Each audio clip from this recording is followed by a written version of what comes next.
All right, this is our last episode talking about the immune system, and this will wrap up the material for Unit 2. So we're talking about the third line of defense. So this is the adaptive immune system, also called the specific immune system.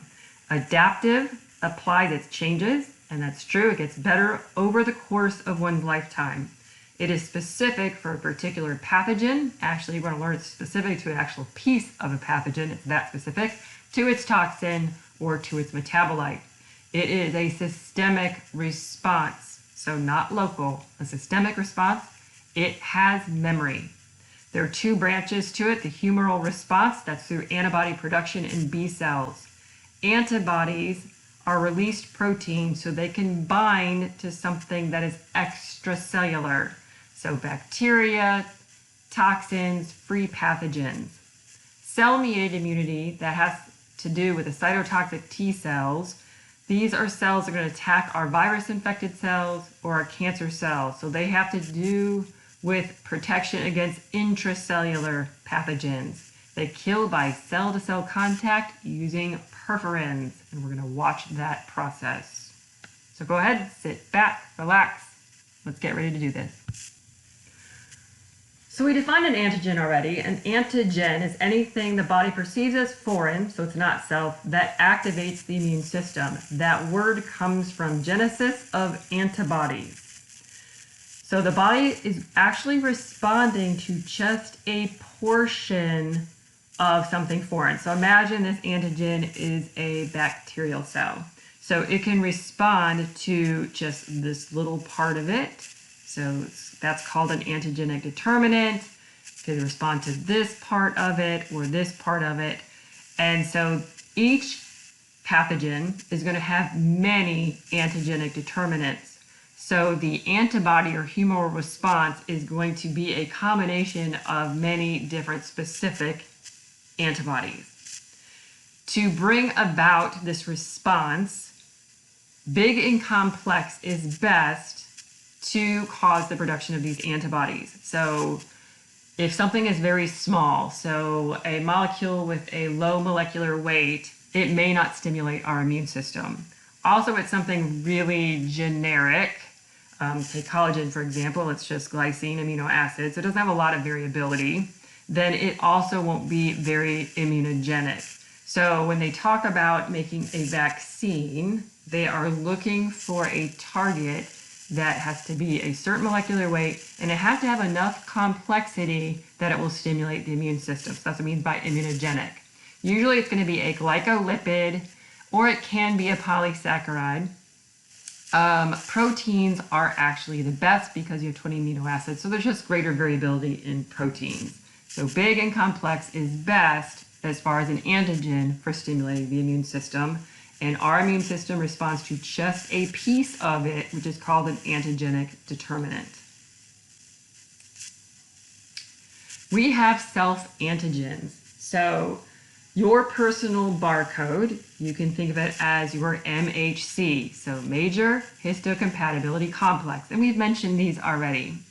So this is showing there's class 1 MHCs and there's class 2 MHCs. So let's look at class 1 MHC proteins. And these are on all body cells except red blood cells. And that's why we can donate blood to one another. So this includes all blood cells except red blood cells, including the antigen presenting cells. And so it's just showing you, here's one polypeptide chain, here's another amino acid chain. And so this is going to be coded by someone's DNA. And typically people in the same families are going to have a similar MHC. That is not always the case though. Actually, I have a friend that it was their sister-in-law. So they married into the family. That was the best match. And so her sister-in-law donated a kidney to her. There's another type of MHC called an MHC class 2. This is on the surface of only antigen presenting cells. So it's a special antigen presenting barcode. So it's going to be on the surface of B cells, macrophages, and dendritic cells. It's going to be in this cleft, this peptide binding region right here, that these antigen-presenting cells are going to show that head. They're going to display a piece of an antigen. So let's talk about how this works. So when cells are infected, that MHC1, so their barcode, gets messed up. And often there's a piece of that pathogen being displayed. What that says to the immune system, it is a cry for help. It says, hey, I have your barcode, I belong to self, but I've been invaded or I've become cancerous, kill me now. And so that's what an antigen presented on an MHC1 says to the immune system. Antigen presenting cells, remember, they have that MHC class 2. When they display a piece of an antigen on the surface, they go and present it to the T cells. And so that is their presenter barcode. The communication, what this says to the immune system is, I belong to self because I have your barcode. I have captured a foreign invader. I have also killed this foe. This is what it looks like. Help me mount the defense against it. And so this is just showing that's an antigen presenting cell, which is MHC class 2, and it is talking particularly to the T helper cell. So MHC1 is on all the body cells except red blood cells, and so when it's virus infected, it will display its antigen saying, help, I am cancerous or virus infected. MHC class 2 is on an antigen presenting cell. When it presents an antigen to a T helper cell, what that says is, hey, I belong to self, I've captured this.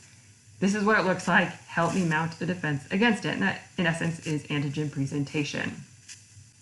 So we're going to look at cell-mediated immunity, and then we'll look at humoral immunity. So we're going to start off with the T cells.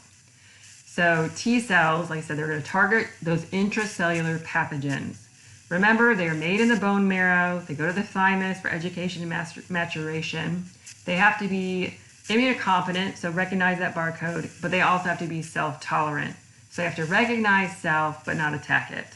And once again, their job is to kill your cells gone bad, so virus infected or cancer cells. They can only respond, so it's a little checks and balances. They can only respond to an antigen when it's presented with that MHC, first by an antigen presenting cell. So to activate a cell, it needs to see the antigen and that self marker to become activated. Dendritic cells, those are the professional antigen presenting cells. Macrophages can do it, and B cells can do it. So they all have that presenter barcode. Okay, let's go ahead and watch it. Macrophages and dendritic cells are major antigen presenting cells. After digesting an antigen, they process parts of the antigen, attach them to MHC2 proteins. These are different from the MHC1 proteins which most body cells possess. MHC2 proteins identify the macrophage or dendritic cell as an immune cell so that if it presents an antigen, it won't be destroyed. These MHC proteins then migrate to the cell surface and thus wear the antigen on the surface of the cell. This presenting of the antigen allows antigen-presenting cells to activate the T lymphocytes in the adaptive immune response.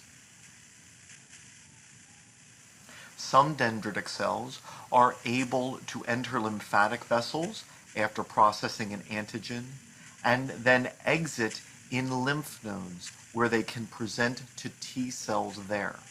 So it is this return from peripheral tissues to lymphatic centers which allows these dendritic cells to play a special role in the maturation of T cells based on experience of antigens in the peripheral tissues. So those dendritic cells, they can move around and they can go into those lymph nodes to find the lymphocyte. So types of T cells, there's two general types of T cells. We have our cytotoxic T cells. Sometimes it's written T subscript C, or they're called CD8s. Remember, all lymphocytes look alike, but that CD stands for cell determinant. Another old-timey word is cluster determination, but it's a cell marker. CD8 cells are the ones that do the killing. T helper cells, so big T subscript H, these are CD4 cells. These cells are needed for both cytotoxic CD8 cell activation and for B cell antibody production. So they are helpers. They help both humoral immunity and cell-mediated immunity.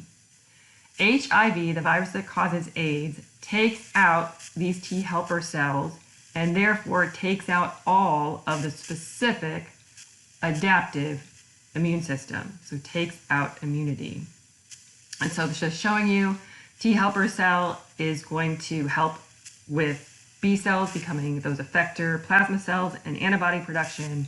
And they also give this co-stimulatory signal through interleukin, so interleukin 2, to then stimulate those cytotoxic T cells with CD8 cells. So it's needed for both. And yeah, it's just another thing, another way to say the same thing. So these cytokines, so cyto means cell, kine means to move. These are short-range signaling molecules that allow cells to communicate and cause a change, like immune system activation. When you see IL, that means interleukin. So that's one white blood cell talking to another white blood cell. But T helper cells have to release cytokines, which are going to serve as co-stimulatory signals for both antibody production and that cell-to-cell killing by those cytotoxic CD8 cells. So the majority of T cells are going to be in the bloodstream. The rest of them are going to be in lymphatic tissue. So they're going to have to circulate. Once again, those cytotoxic effector T cells, they're going to kill our cells gone bad, so they kind of need to patrol. They need to move around. Okay, I've given you this picture, and I'm going to ask you not to get lost in it. All right, and so we are going to talk about this side first. So we're going to talk about cytotoxic cell-mediated immunity, and then we'll discuss humoral immunity. So I'm going to hang out over here. So this is showing an antigen-presenting cell, and so it is going to engulf a, let's say, bacterial invader. It is going to display a piece of it and present it. Remember, T cells, both cytotoxic T cells and helper T cells, first have to be presented with that antigen. It's a checks and balances thing. So the cytotoxic T cell has seen it, the helper T cell has seen it.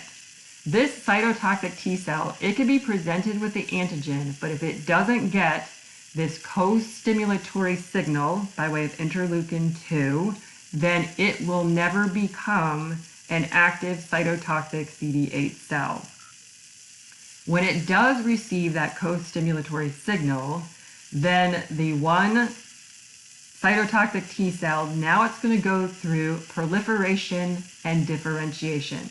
So proliferation is a fancy word for dividing. That's it. It's going to go through mitosis, and it's going to differentiate into two populations. One of them is going to be the effector cytotoxic T cell, so it's going to kill by cell-to-cell contact. The other one is going to stay behind for the next time that person is exposed to the same antigen. So it's a memory cell. So it's like, okay, I've been primed. I know what the enemy looks like. I'll hang back for the next battle. And so, let's see. There we go. So like I said, don't get lost in the picture. Big thing. Step one is always going to be antigen binding. So unless there's a specific antigen and it finds the right lymphocyte, nothing's going to happen.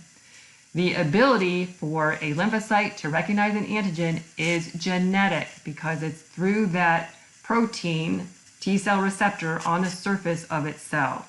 So then we get activation. We need the T helper cells to be presented with that antigen because then it's going to deliver a co-stimulatory signal. So in this case, interleukin 2. Then only that lymphocyte, T lymphocyte, that has met that antigen and received that co-stimulatory signal, so it's going to make a clone of itself. So it's called clonal expansion. So it's going to proliferate, it's going to divide.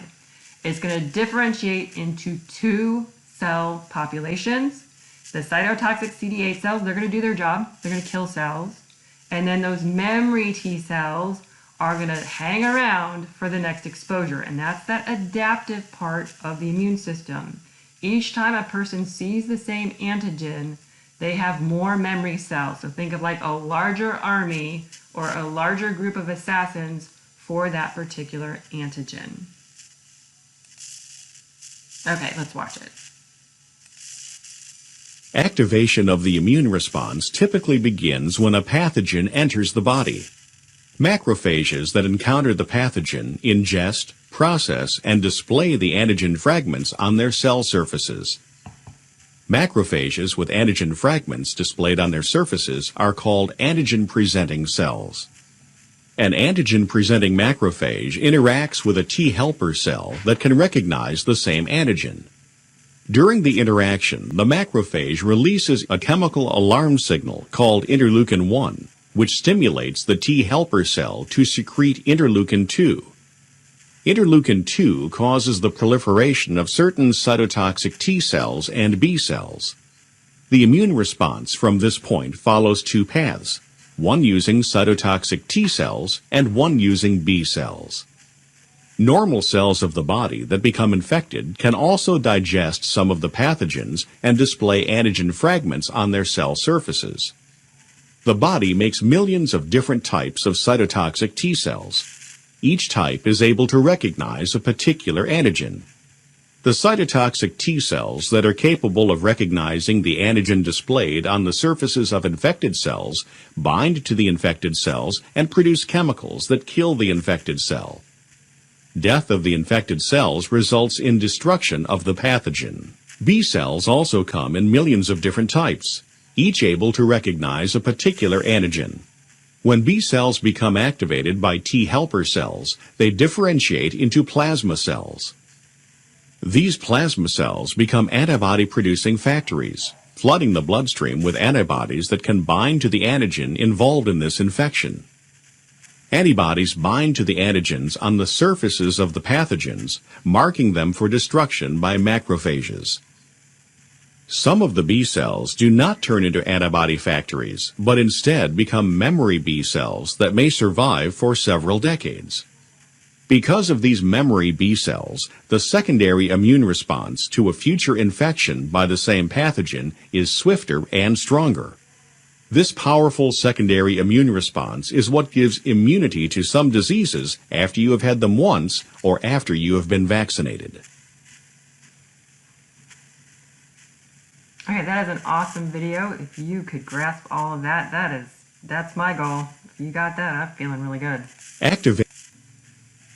Okay, so just what we just watched, we've covered this side.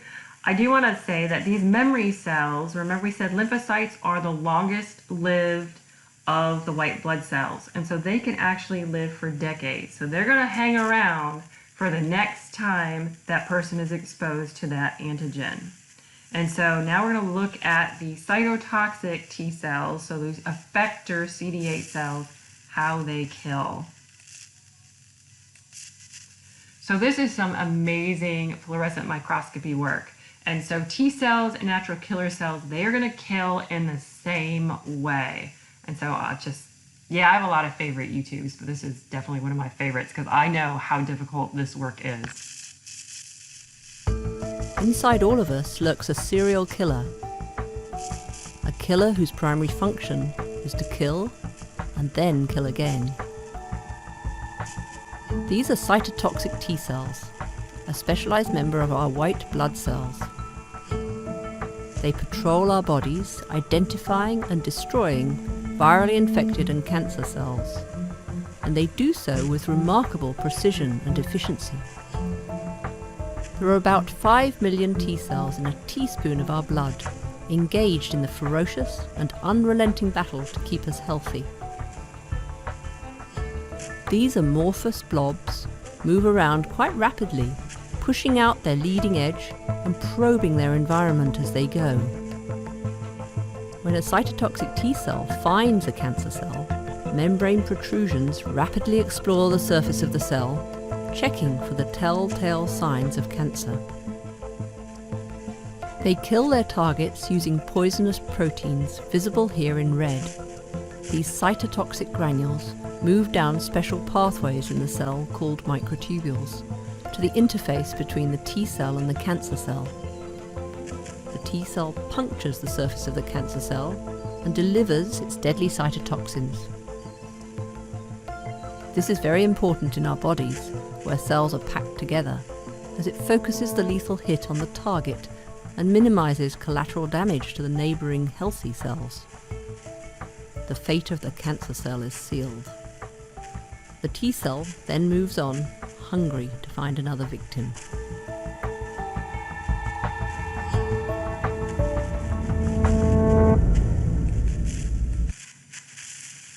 Okay, so we've got the cytotoxic T cells. They're going to be specific for a particular antigen and just an antigenic determinant. So in the case of cancer, it could be a tumor marker. So they're going to come alongside by cell-to-cell contact. One of those proteins, you saw it was poking a hole. It's called perforin. If your paper is perforated, it has holes in it.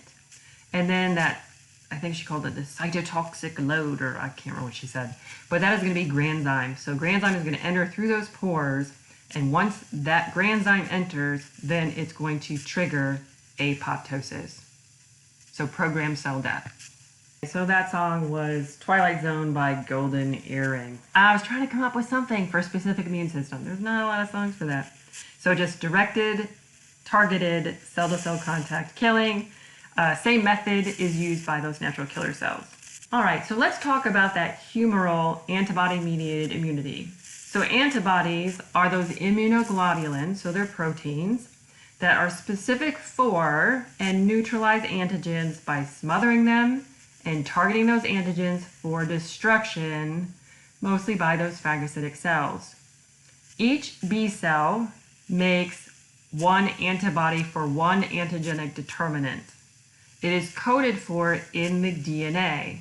So the ability to make antibodies for a particular antigen is genetic. So either someone has the genes to make that antibody or they don't. And that's what I was alluding to with that TED Talk we watched about Yersinia pestis and the bubonic plague. The people that are living today, basically their ancestors survived those plagues, or those pandemics. They probably had something about their immune system. They had the ability to fight that bacterial infection. These B cells, when they become activated, so they've met their antigen, they're going to get that co-stimulatory signal from those T helper cells, then they become plasma cells, and plasma cells make tons of antibodies, like thousands of molecules per second. Remember, antibodies, they're going to be very antigen specific, so to one antigenic determinant. The majority of the B cells are going to be in lymphatic tissue. Think about it, their job is different than those cytotoxic T cells. They don't have to come into contact to neutralize an antigen and target them for destruction. So they just don't circulate as much. You visually cannot distinguish a B lymphocyte from a T lymphocyte when you look at it in a blood smear. So that's why they have to use those CD4 and CD8 markers. Okay, let's watch it. Antibodies are proteins that play an integral role in the complex system of specific immunity. They bind to and inactivate foreign proteins called antigens. Each type of antibody binds to one kind of antigen molecule. B cells are one of the two types of white blood cells that make antibodies. When a bacterial cell enters the bloodstream, proteins on its surface act as antigens and trigger response by the immune system. These antigens will bind to the unique B cells that have the corresponding antibodies on their surfaces. These B cells now divide. Some continue to divide, producing many plasma cells. Plasma cells secrete large quantities of antibodies into the bloodstream. This division of only the appropriate B cells is called clonal selection.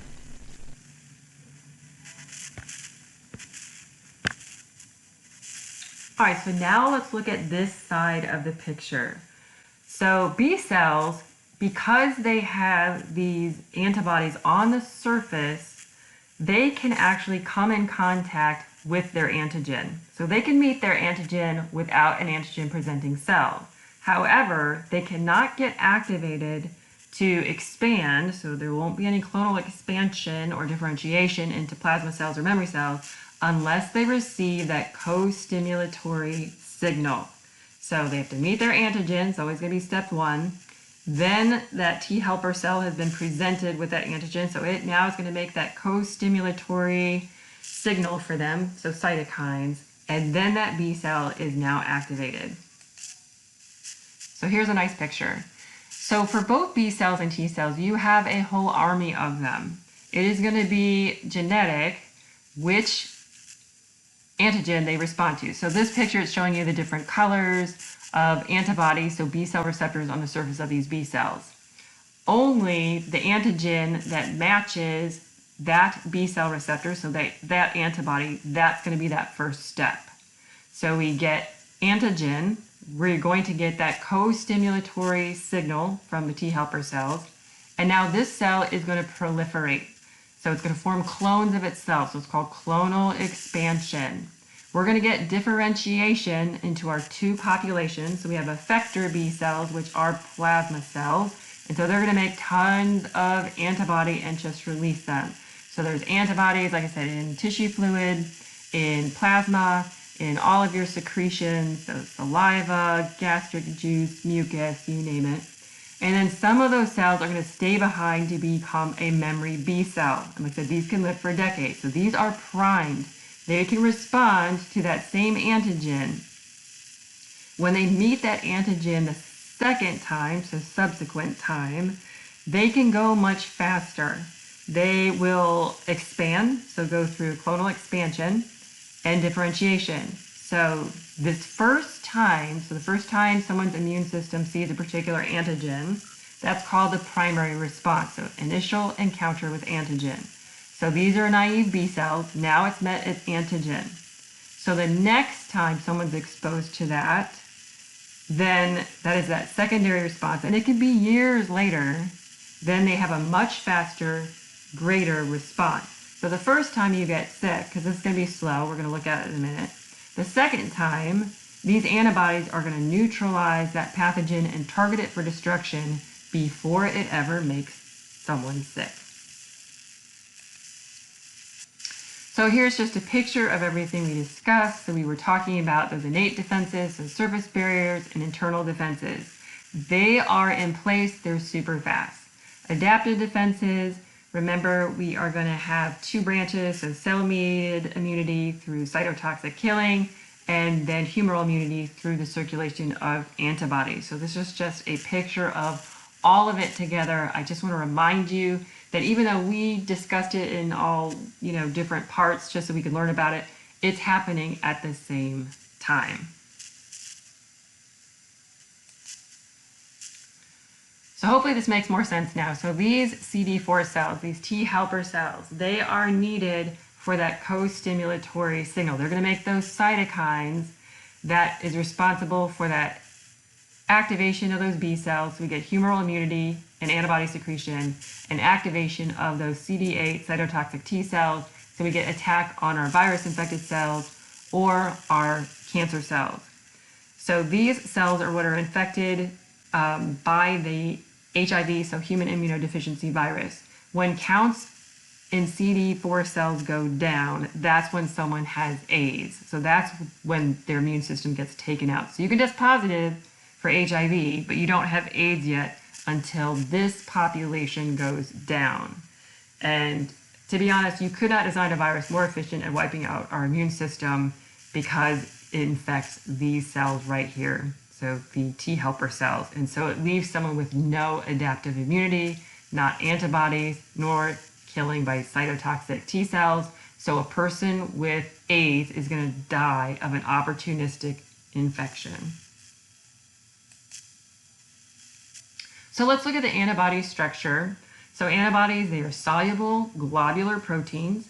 They are made up of 4 polypeptide chains. So here is a chain, here is a chain, here's a chain, here's a chain. So we have 2 heavy chains, so those are the big ones, and then 2 light chains. There is a variable region, so right here, this is a variable region, this is a variable region. These variable regions are what is going to bind to the antigen, so to that antigen determinant being specific. The constant region will be the rest of the molecule, and the constant region helps determine the class of antibody, and we're going to look at the different classes of antibody. So this variable region, this can be through genetic recombination, and either you have the genes to make an antibody that matches an antigen or you don't. And then the constant region, like I said, is going to determine that class of antibody, its function, and its type. So I always remembered it MAG. So there's different types, they're different structurally and functionally. So IgM is this large pentamer. So IgM was what was used in blood typing. I don't know if you kind of saw them and thought, oh, these are nice little snowflakes. But think about the antibodies are Y-shaped molecules. So think about the arms of the Y like little hands. So it's the hands that grab the antigen. So an IgM molecule has 10 hands, so 2 for each antibody molecule. They are very good at agglutinating things, particularly causing clumping, so red blood cells. IgA can be as a monomer, a dimer, or as a trimer. Usually it's going to be a dimer. And how I remember this was secretory IgA. So all of our secretions that go out onto our mucosa and our skin are going to have secretory IgA. So saliva, tears, mucus, sweat. Secretory IgA is also in breast milk, which is why breastfeeding gives natural passive immunity to the baby. IgD is kind of the dud. There's not a lot to say about it except it is a B cell receptor. So it's on the surface of B cells and it's how they meet their antigen. IgG, I put a star by it because by far the majority of antibodies in the plasma, so circulating, are IgG. So about 85% of the IgG. They're small, so they can also cross the placenta. So when a baby is born, it has IgG from the mother. IgE causes allergies. We're going to look at hypersensitivities, and I'll show you exactly how this works. But they are going to be attached to basophils and mast cells. And when IgEs bind to an allergen, then we get a dump of histamine and all those lovely allergic responses. So runny nose, itchy redness, those sort of things. So the bulk of circulating antibodies, IgG number 1 and IgA, IgM. When there's a primary exposure, IgM is the first one that's made, so primary response. IgG and IgM are the ones that when they are bound to an antigen can fix complement or kick off that complement cascade. And this is just showing a nice picture to kind of get an idea of that secretory IgA. So this is the nasal mucosa. It could be the Peyer's patches in the small intestine. For the small intestine, we have these special M cells that are going to grab antigens, activate the immune response, and to make sure that we have the right secretory IgA or the IgA antibodies on the surface, they're going to bind to things and target them for destruction. So yeah, just kind of everything is said. No, you do not need to memorize this table, but there's the function for you right there. So like I said, antibodies are just proteins. We can actually, give antibodies to other people in treatment for viruses, particularly if someone has COVID-19, they can be given pooled antibodies from people that have recovered from the virus. So that's one form of treatment. So antibodies themselves are just proteins. They're Y-shaped proteins. You could drink them. What they do though is they neutralize things. So they're going to cover and smother things, and they target them for destruction. So think about it, they put them in a big bear hug and marks them for death. So antigen plus antibodies, you get an antigen-antibody complex. So we looked at clumping, so we get agglutination, and you think, okay, if there's a big clump of something, surely those phagocytic cells can find it. That makes sense. Neutralization, so this is for viruses. So if we can cover a virus particle with our antibodies, it cannot bind to the host cell to attach so it can enter. Also, toxins that are made that can cause harm, antibodies can smother them so they cannot attach to the receptor on the cell that they're going to damage. Precipitation is when it's a soluble antigen, so look, it's a little small antigen. It will still form a precipitate, which also, hopefully, the immune system can find, so through phagocytosis. So these antibodies covering things, they are those opsonins. This constant region, so the stick part of the Y, there is, it's called the FC. There are FC receptors on the surface of those phagocytic cells, so it acts as an opsonin and makes it easier for that white blood cell to ingest it. Antibodies, IgM and IgG, also kick off that complement cascade, and we know that complement leads to enhanced phagocytosis, enhanced inflammation, and then also that membrane attack complex, so the MAC attack, we also get cell lysis. So that's how antibodies neutralize things and target them for destruction. Okay, I'm going to make sure you understand the structure of an antibody. Hopefully you got that right. So let's talk about types of immunity. So immunity is basically a resistance to a disease. It means someone can come in contact with something, but it won't make them sick. And so there's a couple ways that a person can become immune or gain immunity. Sometimes people have an inborn or inherited immunity. For example, there are some people that have natural immunity to HIV, the virus that causes AIDS. It's a virus, so it has to first attach, and there's two different proteins on the surface of those CD4 cells, so CD4 and what's called a CCR5.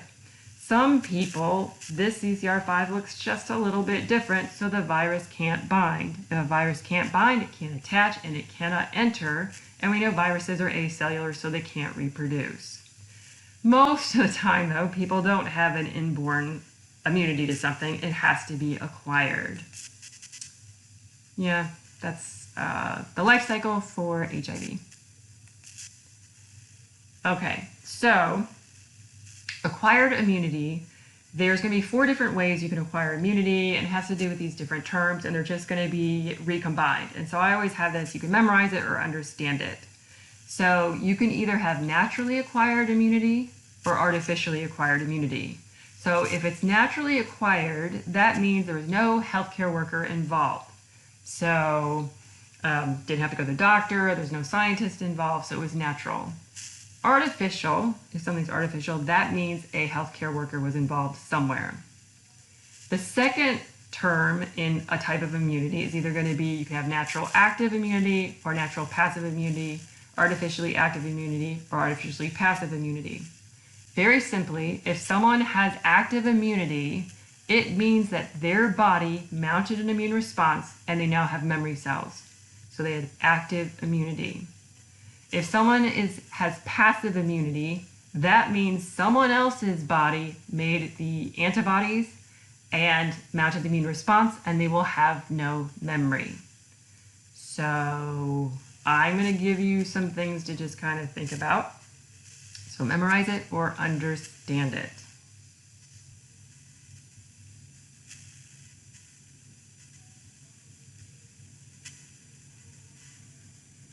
Okay, so hopefully you did pretty well on that. All right, so let's go back to, let's talk about vaccination. So when someone gets vaccinated, they are going to have artificially acquired active immunity. What that vaccine is doing is it's giving a piece of an antigen or an attenuated or weakened form of a pathogen and introducing it to someone's immune system. So they're going to have that first exposure.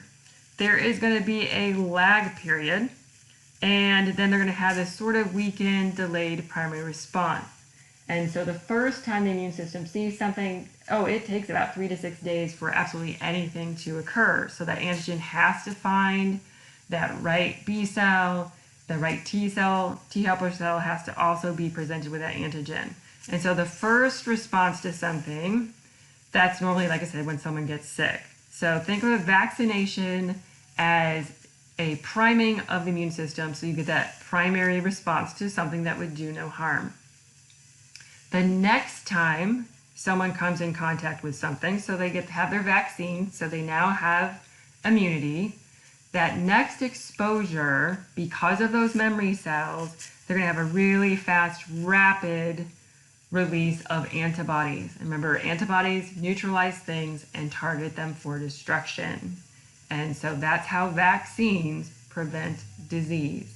Occasionally, as people age, and it depends on how the vaccine was made, people require boosters, and that's just to reintroduce it again to make a whole new memory cell population.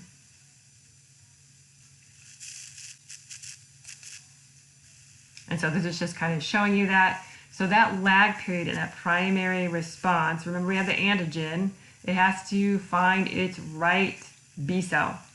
Also, once again, that B cell has to receive that co-stimulatory response from that T helper cell.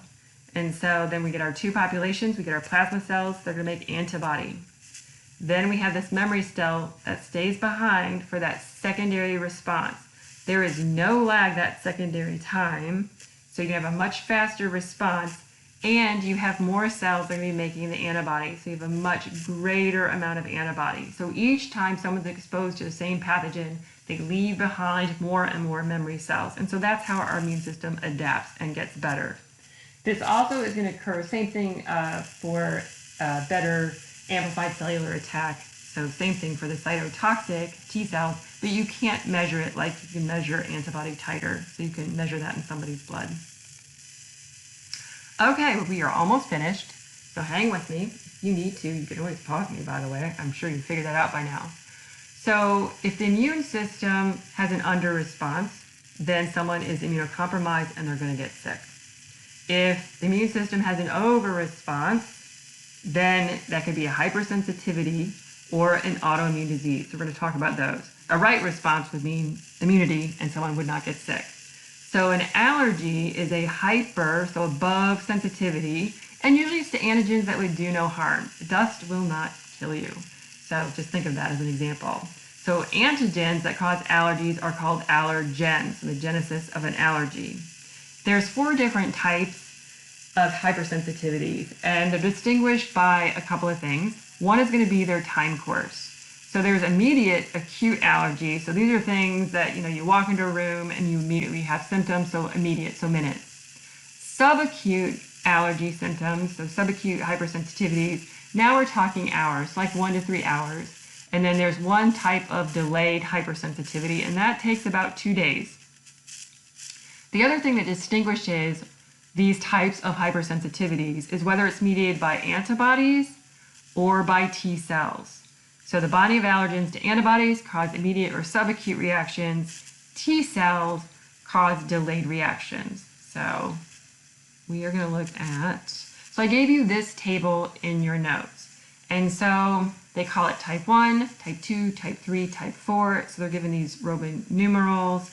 They also have, sometimes they call this immediate allergic response or IgE-mediated hypersensitivity. I'm going to give you a mnemonic at the end of this, so just try to hang with me.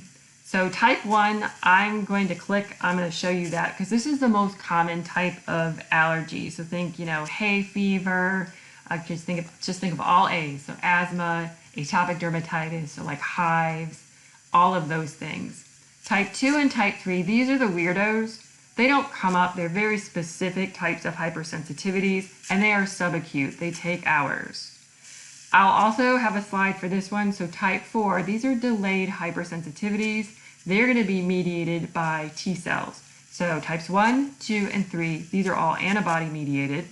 And then type 4 is the only one that's going to be delayed, and it is mediated by T cells. Okay, so I'm going to talk about 2 and 3 in this slide, and I'm going to go to the next one. So type 2 is antibody dependent, and this is a cytotoxic hypersensitivity. So when we talked about mismatched blood cells, that was an example of a type 2 subacute, that transfusion reaction. So what's happening is you have antibodies that are going to bind to the surface. They are going to activate complement, and then we get cell lysis. And so that's just a great example. So transfusion reaction, mismatched blood typing, or when those IgG antibodies cross the placenta, erythroblastosis fetalis. Type 3 antibodies, these are also subacute, And so think immune complex. So now we've got a soluble antigen, and then we get antibody binding, and we'll get complement activation. So the most common form, these are going to be autoimmune diseases. So glomerulonephritis, that's when the body fights the kidneys. Rheumatoid arthritis, they're fighting those synovial joints, capsules. And systemic lupus is another example, and there's different types of lupus.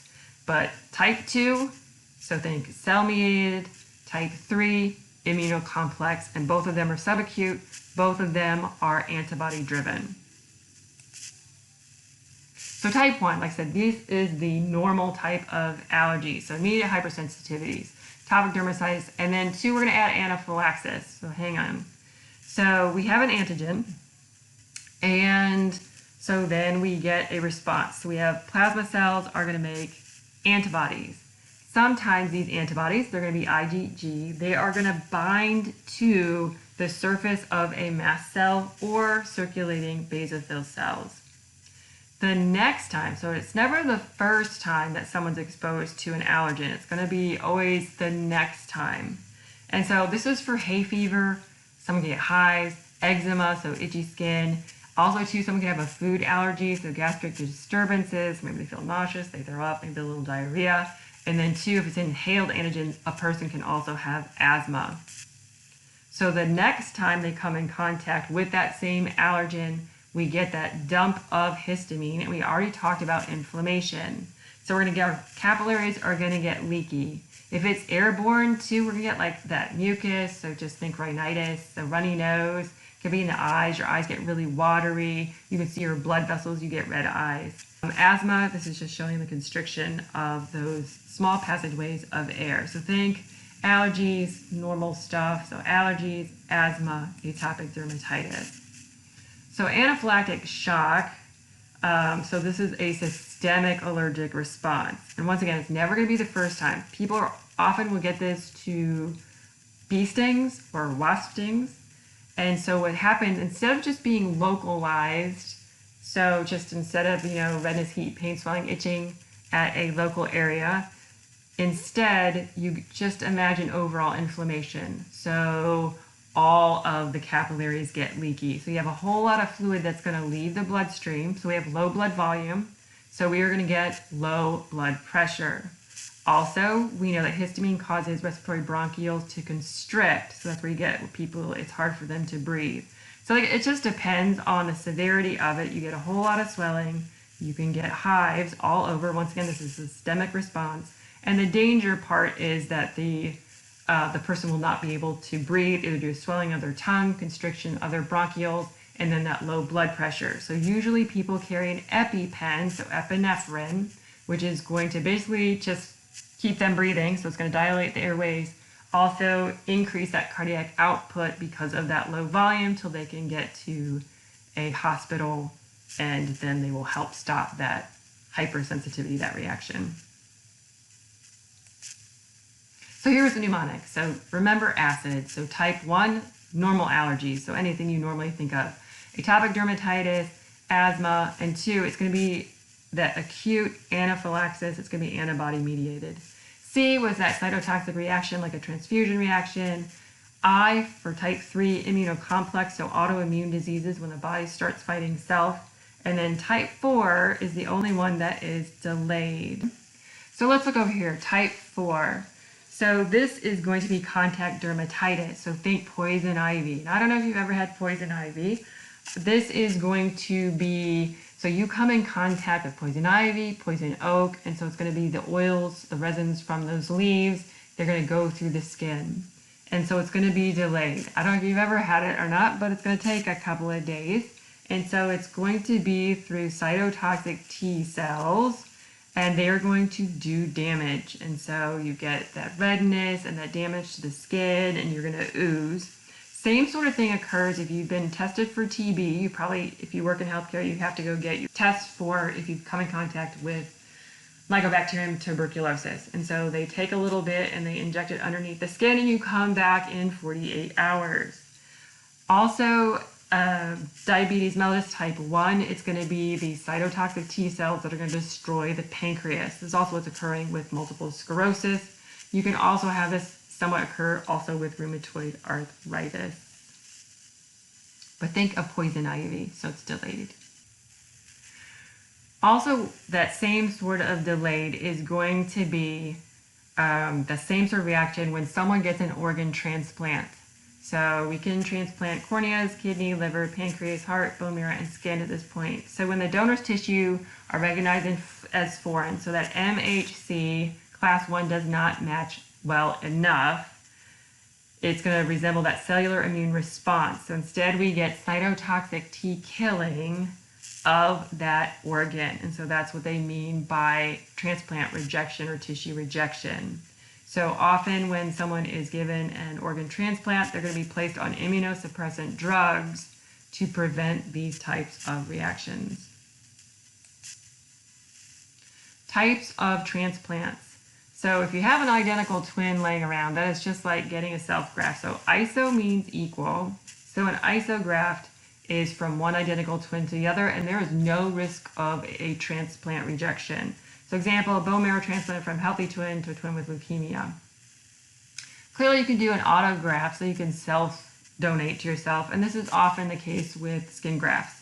My husband was actually burned by chicken and dumplings when he was a child on his arms, so they took skin from his gluteus and put it on his arm. And so that skin graft is an example of self-graft and autograft. Allo means other, so another person. So you can get a kidney, just like my friend and her sister-in-law, so kidney transplant from a relative or closely matched donor. Xenograft, so xeno means foreign. If you're a xenophobe, you don't like foreigners, that's when you receive a graft from different species. Pigs are not very immunogenic, and their heart valves are close to the size of our heart valves. So the first heart transplants were from a pig. So those are just examples of different types of transplants. Best transplant, like I said, from the identical twin, you don't have any risk of organ rejection. Also with the self-graft, you have no risk of organ rejection. So allograft and xenograft, you would have risk of rejection. So autoimmune diseases, our last topic, this is a failure of self-tolerance. So cytotoxic T cells or antibodies are attacking the body's own cells, resulting in tissue damage. Most common is going to be when foreign antigens resemble self-antigens. So streptococcal infections, so Streptococcus pyogenes that causes strep throat, can cause many problems because some of the proteins in that bacterium closely resemble some of our connective tissues. And so we make antibodies to fight the infection, but then those antibodies bind to and target for destruction. So damage to the heart valves, endocarditis. You can get damage to pericardium, myocardium, heart valves.